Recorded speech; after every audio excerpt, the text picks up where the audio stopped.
Postmortem depression എന്ന അസുഖത്തെക്കുറിച്ച് നമ്മളിൽ എത്ര പേർ ബോധവാന്മാരാണ്? നിങ്ങളിൽ എത്ര പേർക്ക് ആ അസുഖത്തെക്കുറിച്ച് അറിയാം? സ്ത്രീകളിൽ പ്രസവശേഷം കണ്ടുവരുന്ന ഈ ഒരു അസുഖം ഭൂരിഭാഗം സ്ത്രീകളും തരണം ചെയ്തു പോകാറുണ്ടെങ്കിലും ചിലരിലെങ്കിലും അത് ആത്മഹത്യയിലേക്കും കൊലപാതകങ്ങളിലേക്കും വഴിവെക്കാറുണ്ട്.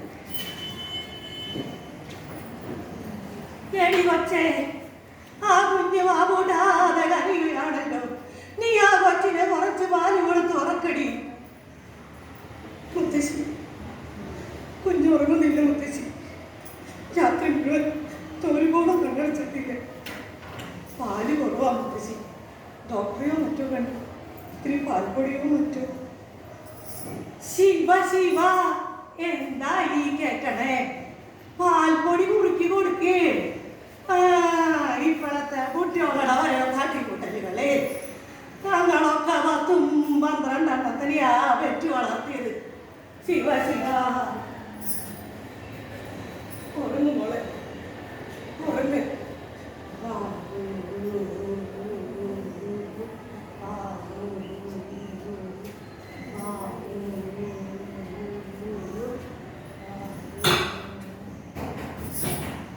അല്ല, കുട്ടി കിടന്നുറങ്ങുമ്പോ നീയും കിടന്നുറങ്ങ?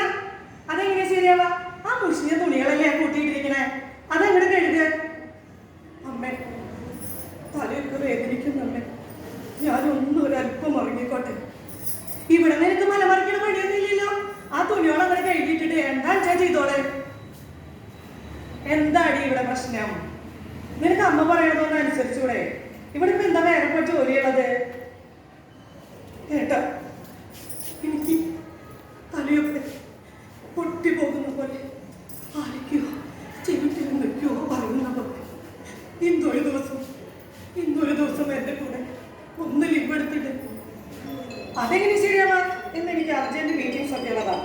ഞാൻ ഒരല്പം നേരത്തെ വരാൻ നോക്കാം. ഓക്കെ അമ്മേ, ഭക്ഷണം കഴിക്കാൻ ചോദിക്കും.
ഒരമ്മയുടെയും കുഞ്ഞിൻ്റെയും ജീവനില്ലാതാക്കിയ പോസ്റ്റ്മോർട്ടം ഡിപ്രഷൻ എന്ന അസുഖത്തെക്കുറിച്ച് ഇനിയെങ്കിലും സമൂഹം ഉണരട്ടെ.